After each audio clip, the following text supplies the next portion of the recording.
이 시간 저와 여러분에게 하나님의 크신 은혜와 사랑이 충만하시기를 간절히 소망합니다. 우리나라에는 예전부터 전해 내려오는 것이 여러 가지들이 있는데 그 중에 우리가 흔히 자주 하는 이 민간요법이라는 것이 있습니다. 이 민간요법의 정의를 우선 살펴보면 이렇게 정의를 내리는데요. 민간에서 의사가 아닌 사람이 행하는 치료법이다라고 정의를 내리고, 생약을 단방, 즉 한 가지 약만 쓰는 것, 단방으로 쓰는 민간약을 비롯하여서 지압, 전골, 안마, 온천욕, 사열 등 물리적 요소가 기본이 되는 요법, 또한 주술에 의한 미신적 요법, 신앙에 의한 정신요법 등이 모두 이 범주에 든다라고 이 민간요법을 이렇게 정의 내리고 있습니다. 우리가 흔히 그래서 하는 민간요법들이 몇 가지들 있겠죠. 많이들 회자되는 것 중에 하나가 바로 체했을 때 무엇을 하냐? 손을 따는 거죠. 저도 어렸을 때 이렇게 체했을 때 보면 엄마가 오라고 해가지고 등을 사정없이 때리죠. 등을 사정없이 때린 다음에 그 등부터 쓸어 올리셔가지고 이 팔부터 해가지고 이 엄지손가락까지 이 힘차게 몰아가가지고 거기에서 끝나는 것이 아니라 그 엄지손가락을 실로 꽁꽁 묶죠. 그 다음에 안 꺾이는 거를 간신히 구부러뜨려 가지고 거기에다가 바늘로 톡 따게 됩니다. 그러면 아우 시커먼 피가 나온다고 하죠. 그냥 그렇게 하지 않아도 제 생각에 지금 생각해 보면 그렇게 등부터 때려서 몰아가면 검은 피가 나오지 않을까 이런 생각이 들기도 하는데, 어쨌든 체하면은 집에서 가장 먼저 했던 것이 바로 이렇게 손을 따는 것이 먼저 합니다. 그리고 코피가 나면 어떻게 하나요? 코피가 나면 바로 목 뒤를 탁 때려가지고 야, 목 뒤로 젖혀 이렇게 해가지고 피가 더 이상 안 나도록 한 다음에 그 다음에 코를 막고 이제 뒤로 한참 있다가 목이 너무나도 아플 쯤에 이렇게 고개를 내리면 피가 멈추고 이렇게 했던 생각이 납니다. 그런데 이제 제가 말씀드린 이 두 가지는 절대로 해서는 안 되는 민간요법이라고 합니다. 침으로 손을 따는 것은 피부에 안 좋은 염증을 일으킬 수 있고요.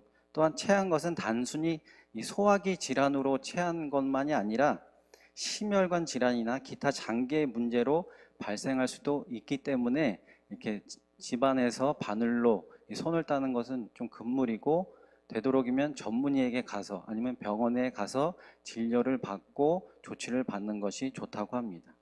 그리고 코피를 지혈하는 것도 목을 뒤로 젖히게 되면 피가 목 뒤로 넘어가면서 기도로 들어가서 구토나 질식을 유발할 수 있다고 합니다. 그래서 소아과에 가서도 보면 의사 선생님이 코피가 나면 이 콧방울 위에를 꽉 눌러가지고 한 5분 정도 지혈하라고 이렇게 말씀해 주시더라고요. 그래서 이 두 가지를 명심하시고, 혹여나 지금까지 바늘로 따시고 목을 뒤로 젖히셨다면은 앞으로는 이런 방법을 전문의를 찾아가시는 것을 추천드립니다. 이런 민간요법은 사실상 우리나라에만 있던 것은 아닌 것 같습니다. 오늘 본문에도 보면 무려 38년 된 병자의 말씀에서도 우리는 이런 민간요법이 있었구나라는 사실을 알 수 있는데요. 본문 3절 말미부터 4절까지의 말씀을 보면 이 성경 말씀에 특이하게 이렇게 가로가 쳐져 있는 것을 우리가 알 수가 있습니다.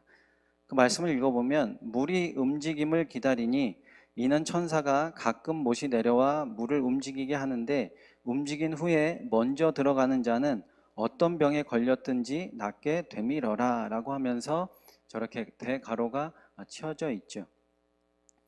연못의 바닥에서 가끔 물이 어떤 현상에 의해서 끓어서 이렇게 보글거리는 현상이 있었는데 그것을 천사가 물을 움직이는 것이다 라고 소문이 퍼지게 되었고, 또한 그때 재빠르게 들어갔던 사람들은 마치 나은 것 마냥 소리를 지르면서 그것을 빠져나가는 이런 현상들이 일어나게 된 것입니다. 그래서 이 못에 연못이 흔들릴 때 들어가면 분명히 낫게 된다, 어느 병이든 낫게 된다라는 이러한 소문들이, 근거 없는 소문들이 퍼지게 되었다라는 것이죠. 그러니 거기에 남아있던 사람들은 어떠한 사람들만 남아 있었을까요? 중증까지도 되지도 않은 약한 아픔과 병을 가지고 있던 사람들은 다 물에 들어갔다가 나왔으니까 성경의 말씀처럼 이러한 자들만 남아 있을 수밖에 없었던 것입니다. 3절 초반에 보면 그 안에 많은 병자, 즉 맹인, 다리 저는 사람, 혈기 마른 사람들이 누워라고 나오죠. 즉 중증 이상의 환자들만이 거기에 남아 있을 수밖에 없었다라는 것입니다. 이런 사람들은 왜 그물에 들어갈 수가 없었을까요? 7절에 그 이유가 나오는데요. 병자가 대답하되 주여 물이 움직일 때에 나를 못에 넣어주는 사람이 없어 내가 가는 동안에 다른 사람이 먼저 내려가나이다 라고 말씀을 드린 것입니다. 그러니 못에 갈 수밖에 없는 그런 상황을 이 병자는 이야기한 것이죠. 한 10년 전쯤으로 생각되어지는데요. 우리 교회에서 충주시 장애인 복지관에 하루 도움을 주고 봉사를 하러 간 적이 있었습니다. 교육을 받고 2층에 호실로 배정을 받아서 저도 이제 어느 한 방에 도움을 드리러 올라갔는데 그 올라가는 복도에서부터 좀 특이한 분을 좀 보게 되었습니다. 권투 글러브를 끼고 권투 헤드 기어를 얼굴을 보호하는 것을 끼고 연신 본인을 때리는 이런 한 분이 그 복도에 있었고요.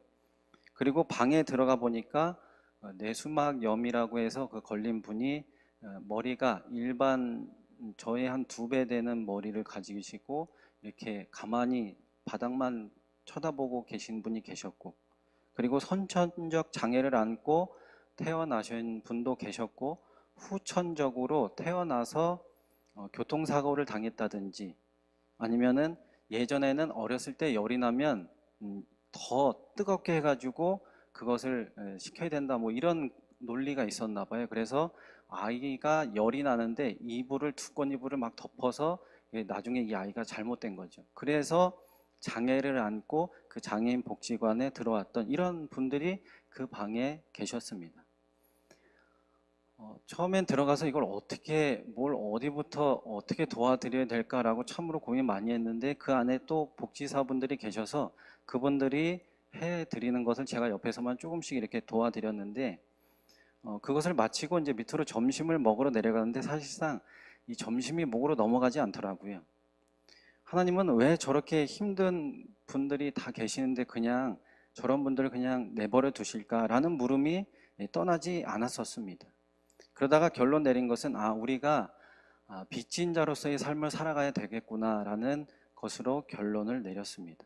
그래서 우리만 보는 것이 아니라 우리 주위에 있는 지금도 누군가의 도움이 필요한 자들이 우리 주위에 많이 있다는 사실, 이것을 내가 깨닫고 또한 그분들에게 도움을 드리고 또한 그분들을 위로하는 이런 삶을 살아가야 되겠구나라는 것으로 결론을 맺은 거죠. 38년 된 병자가 예수님께 저렇게 호소하는 이유도 바로 자신을 도와줄 수 있는 자가 무려 몇 년 동안이나 없었다라는 것입니까? 38년 동안이나 없었다라는 것입니다. 우리 주위를 둘러보면 우리의 도움을 필요로 하는 많은 사람들이 있습니다. 세상은 편해지고 물질 만능주의다라고 해서 부족함이 없어 보이지만 그렇지 않다라는 것이죠. 지금도 세상은 우리에게 손을 내밀고 있습니다. 우리가 그것을 제대로 보지 못하기 때문에 우리가 제대로 된 도움을 줄 수 없을 뿐입니다. 그렇다면 오늘 말씀 가운데 우리는 어떻게 그들에게 나아가야 할까요? 오늘 이것에 대해서 여러분과 나누어 보도록 하겠습니다. 첫 번째로는 상황과 조건에 얽매이지 말아야 한다라는 것입니다. 아침에 라디오를 자주 듣게 됩니다. 우리 자녀를 이제 어린이집에 가끔 데려다 줄 때가 있는데 그때마다 이제 라디오를 자주 듣거든요. 그때마다 나오는 라디오가 무엇이냐면 MBC 여성시대라는 그 라디오 프로그램인데요. 거기에서 이제 겨울이 다가오니까 사랑의 난방비라고 해가지고 총 4억 원 상당의 금액을 가지고 어려우신 분들에게 도움을 주는 행사를 올해도 한다라고 하면서 올해부터는 그런데 조건이 조금 까다로워졌습니다. 코로나로 인해서 더 어려운 분들을 선발하려고 하다 보니까 홈페이지에 들어오셔서 그 양식에 맞게 사연을 적어 주셔야 한다라는 그러한 내용이 소개되고 있었습니다. 우리가 흔히 나라돈 먹기는 참 힘들다라는 말을 합니다. 여러 가지 상황에 맞게 그리고 조건에 맞게 또한 절차에 문제가 없도록 자세하게 서류를 준비해야 하고 또한 해야 할 것들이 많이 있기 때문이죠. 본문에도 보면 이런 것보다도 더 중요시되는 상황과 조건을 예수님이 맞이하셨습니다. 9절에 보니까 그 사람이 곧 나아가 자리를 들고 걸어가니라. 이날은 안식일이니 라고 분명하게 말씀해 주고 있죠. 안식일에는 무엇도 할 수가 없었습니다. 그래서 곧바로 자리를 들고 걸어가는 이 병자에게 유대인들은 곧바로 그 사람에게 이렇게 묻죠. 10절에 유대인들이 병 나은 사람에게 이르되 안식일인데 내가 자리를 들고 가는 것이 옳지 아니하니라 라고 말합니다. 아니, 지금 뭐 3년도 아니고 뭐 38일도 아니고 무려 38년이나 된 병자가 일어나서 걸어가는 것을 보면 야, 함께 기뻐하고 박수치고 야, 어떻게 그런 기적이 일어났냐라고 하면서 함께 즐거워해야지 오르는 것 아닙니까? 함께 행복해야 하는 것이 인지상정인데 이들은 지금 무엇을 하고 있는 것입니까? 상황과 조건을 따지고 있는 것이죠. 야, 너 안식일인데 일어나면 안 되는 거야. 너 옳지 않아. 이렇게 이야기를 하고 있는 것이죠. 더 나아가 이렇게 말합니다. 11절에 보면 그들이 묻되 너에게 자리를 들고 걸어가라 한 사람이 누구냐라고 묻는 거죠. 야, 도대체 너한테 자리를 들고 가라고 한 사람 누구야? 그 사람 우리가 좀 어떻게 좀 혼내든지 어떻게 좀 해야 되겠어 라고 하는 뉘앙스가 느껴집니다. 아마 우리가 그 자리에서 이들의 대화를 보면 가슴이 떨렸을 것입니다. 이 분위기가 그저 서로 정다운 대화의 내용이 아니기 때문입니다. 한 사람을 어떻게 해서든지 없애려고 하고 큰 상해를 입히려고 하는 그런 긴박한 상황이기 때문이죠. 그러나 예수님은 이러한 상황이 일어날 것을 아심에도 불구하고 안식일에 38년 된 병자를 고쳐 주신 것입니다. 몇 년 전에 시외버스 터미널 저기 칠금동의 시외버스 터미널로 전도를 나간 적이 있습니다. 권사님들 몇 분과 함께 한두 달 정도 이렇게 나갔던 것 같습니다. 기억이 나는데 그때 사실 처음 전도 나갈 때 저희 마음속에는 두려움과 떨림 그리고 걱정이 있었습니다. 경비 아저씨가 이곳에 왜 왔어요? 이곳에서 이런 거 하면 안 돼요. 빨리 나가세요 라고 하면 뭐라고 이야기를 해야 되지? 아니면 마트에 관계자가 와서 여기서 이런 거 하시면 안 됩니다 라고 하면 어떻게 해야 할까? 그리고 터미널인데 사람들이 많이 오고 갈 텐데 나를 알아보는 사람이 있으면 어떡하지? 차라리 인적이 좀 드문 없는 곳으로 갈 걸 왜 하필 시내 버스 터미널에 왔을까? 라는 이런 상황과 조건을 따지기 시작하는 제 안의 모습들을 보이기 시작했습니다. 그러나 같이 갔던 분들의 담대함으로 그것을 이기고 저의 기억에는 그 경비하셨던 분이 호의적으로 대해 주셔서 뭐 크게 소리치지 말고 그냥 저쪽에서 잘 해주시면 됩니다 라고 해서 그런 도움도 받아서 저희가 거기서 전도를 잘 하고 왔던 기억이 납니다. 여러분, 우리가 우리의 상황과 조건을 따지면 그리고 그것을 걱정하고 그것이 우리의 발목을 잡는다면 우리는 아무것도 할 수가 없습니다. 당연히 우리가 누군가를 도와주고 그들에게 주님의 복음을 전할 때는 이러한 공격들이 들어오게 된다라는 것이죠. 우리는 이미 이것을 알고 있습니다. 알고 당하는 공격이니까 같이 대응하거나 같이 싸우거나 해서는 안 된다라는 것이죠. 예수님의 마음으로 그들을 대하고 그 공격을 유연함으로 이겨내야 한다라는 것입니다. 상황과 조건을 이기신 예수님의 마음과 지혜를 받아 누리는 저와 여러분이 될 수 있기를 예수님의 이름으로 간절히 소망합니다. 두 번째로는 먼저 말을 거는 자가 되어야 한다라는 것이죠. 여러분, 우리 사람은 혼자 살아갈 수 없는 것 아시죠? 그래서 요즘 우리 주위에는 많은 반려견을 키우시는 분들을 볼 수가 있습니다. 강아지나 뭐 고양이나 뭐 이런 것들을 키우시는 분들이 많이 있는데 이분들이 가장 만족하는 것이 바로 집에 들어갔을 때 만족하신다고 합니다. 집에 들어가면 반겨주는 사람도 없는데 반려견을 키우면 이 반려견이 들어오기 전에 미리 꼬리를 흔들고 기다리고 있다가 주인이 돌아오면 달려 들어가지고 그렇게 반갑게 맞아주고 뭐 애교도 떨고 막 핥기도 하고 막 이렇게 해준다라는 것이죠. 누군가가 옆에 있다는 것이 함께 있다는 것이 얼마나 감사한 일인지 모르겠습니다. 그런데 이 38년 된 병자는 이런 감사를 그동안 할 수 없었다라는 것이죠. 왜냐하면 무려 38년 동안이나 혼자서 있었기 때문입니다. 누구 하나 그에게 말을 건네주거나 손을 잡아주거나 하는 사람이 없었습니다. 분명 수많은 사람들이 오가는 베데스다 연못이었지만 또한 이 베데스다의 뜻인 은혜의 집이라는 뜻과는 무관하게 그곳에는 이런 은혜가 없었다라는 것이죠.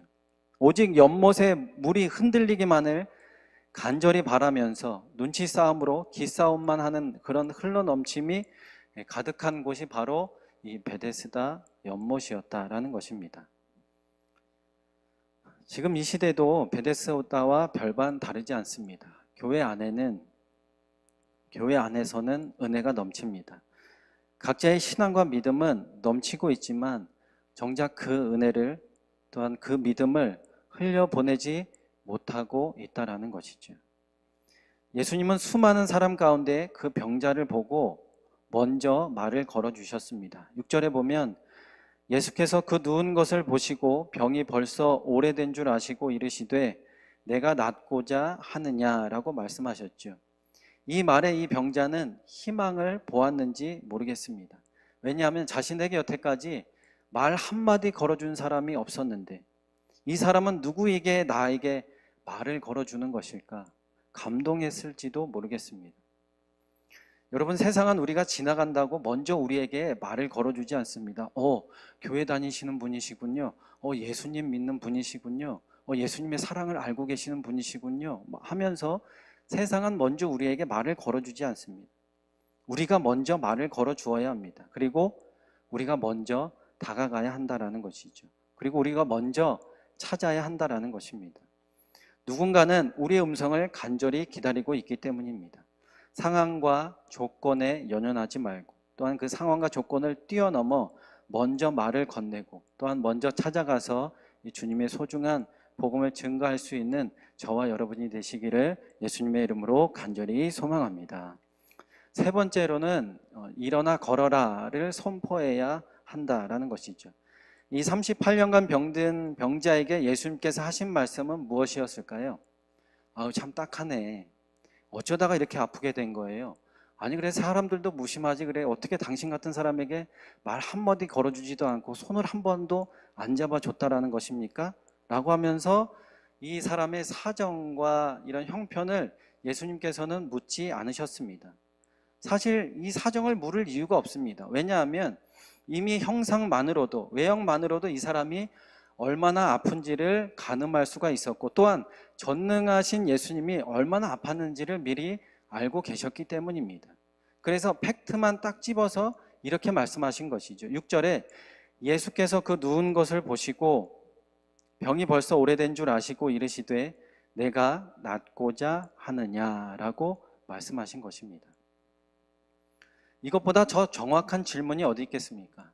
당연히 낫기를 원하겠지요. 이에 예수님은 그래서 선포하신 것입니다. 8절에 예수께서 이르시되 일어나 내 자리를 들고 걸어가라 하시니 라고 말씀하신 것입니다. 예수님의 제자인 베드로와 요한이 성전에 기도하러 가는 길에 성전 미문에 못 걷게 된 이가 구걸하는 것을 보게 됩니다. 이것을 본 베드로는 그 앉은 걷지 못하는 그 자를 보고 이렇게 말하죠. 우리를 보아라 라고 말한 후에 바로 한 말이 어떤 말이냐, 이 말을 했습니다. 사도행전 3장 6절에서 8절 말씀입니다. 베드로가 이르되 은과 금은 내게 없거니와 내게 있는 이것을 내게 주노니 나사렛 예수 그리스도의 이름으로 일어나 걸으라 하고 오른손을 잡아 일으키니 발과 발목이 곧 힘을 얻고 뛰어서서 걸으며 그들과 함께 성전으로 들어가면서 걷기도 하고 뛰기도 하며 하나님을 찬송하니라고 놀라운 역사를 경험하고 증거했죠. 베드로와 요한은 이 앉은 사람에게 내가 낫기를 원하느냐라고 묻지도 않았습니다. 그냥 나사렛 예수 그리스도의 이름으로 선포하고 손을 잡아 일으켰다라는 것이죠. 여러분, 어떻게 이런 일이 가능했을까요? 예수님은 묻기라도 했는데 왜 제자들은 묻지도 않고 그저 나사렛 예수 그리스도의 이름으로 그 사람의 손을 잡고 일으켜서 그 사람이 걷게 되었냐라는 것입니다. 당연히 예수님의 수제자니까 당연한 것 아닙니까? 라고 생각할 수 있겠지만 요한복음 14장 12절과 13절은 이렇게 말씀하고 있습니다. 내가 진실로 진실로 너에게 이르노니 나를 믿는 자는 내가 하는 일을 그도 할 것이요 또한 그보다 큰 일도 하리니 이는 내가 아버지께로 감이라. 너희가 내 이름으로 무엇을 구하든지 내가 행하리니 이는 아버지로 하여금 아들로 말미암아 영광을 받으시게 하려 함이라 라고 말씀하고 있습니다. 예수님을 믿는 우리는 예수님보다도 더 큰 일을 할 수 있게 됐다라는 것이죠. 그러니 베드로와 요한이 제자가 낫고자 하느냐 이야기를 하지 않아도 나사렛 예수 그리스도의 이름으로 선포만 해도 병이 낫고 이 사람이 걷게 되는 놀라운 역사를 경험하게 된 것입니다. 일어나 걸으라 라는 예수님만 그리고 이 베드로만 이렇게 할 수 있는 것이 아니다라는 사실입니다. 우리도 믿고 구하고 선포하면 이것이 우리에게도 가능하다라는 사실이죠.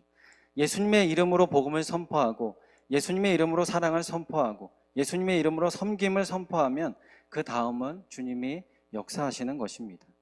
우리를 기다리는 많은 사람들에게 예수님의 이름으로 일어나 걸으라 라고 선포하실 수 있는 저와 여러분의 복 있는 삶이 되시기를 예수님의 이름으로 간절히 소망합니다. 정리하면서요, 제가 며칠 전에 겪었던 일을 말씀드리고 마무리하도록 하겠습니다. 제가 일이 있어서 며칠 전에 어디를 다녀오다가 이제 길을 걸어서 차가 주차되어 있는 주차장 쪽으로 걸어가는 중이었습니다. 그런데 한 어떤 아주머니가 제가 지나가는데 이렇게 말씀하는 거예요. 예수님은 당신을 사랑하십니다. 예수 믿으세요. 라는 단 두 마디를 저는 걸어가면서 그분은 서 있고 저는 걸어가면서 지나가면서 그 소리를 듣게 되었습니다. 그러면서 지나가면서 들었던 마음속의 생각은 예수님 잘 전하고 계시는구나. 저런 분도 계시구나 라는 생각으로 지나왔는데 말씀을 준비하면서 우리가 저렇게 해야 되겠구나 라는 그런 생각이 들었습니다. 제가 지나갈 때 그 아주머니는 저를 붙잡지도 않았습니다. 어떠한 전단지라든지 어떤 물품이라든지 이런 것도 전혀 저에게 주지 않았습니다.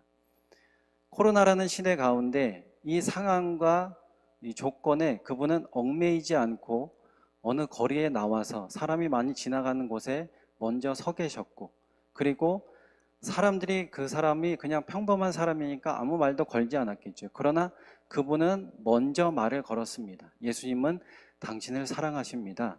예수님 믿으세요. 그리고 일어나 걸으라라고 선포하신 것이죠. 선포가 바로 예수님은 당신을 사랑하십니다. 그리고 예수님 믿으세요. 라는 이 짧은 두 마디의 선포였습니다.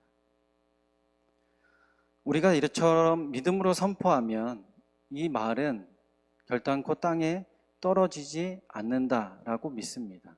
하나님은 지금 이 순간에도 수많은 사람들을 통하여서 그렇게 주님의 복음을 전하고 증거하고 계시는 줄로 믿습니다.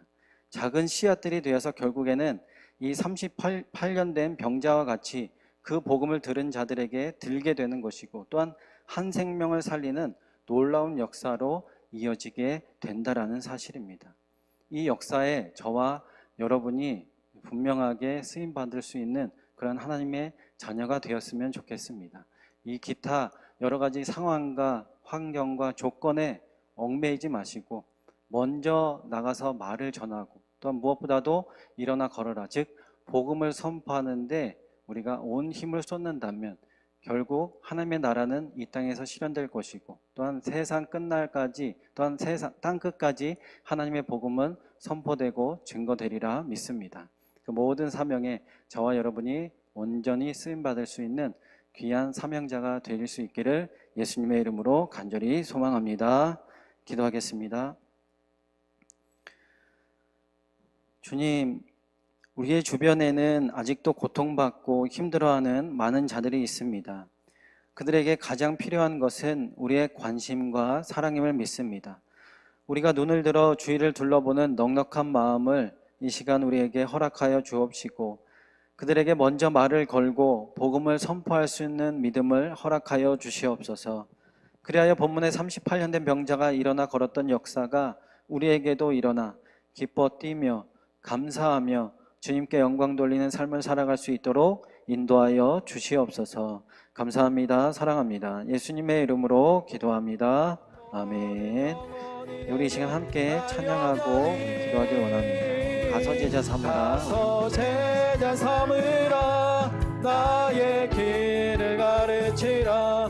내가 너희와 항상 함께하. 내가 너희와 항상 함께하리라. 내가 너희와 항상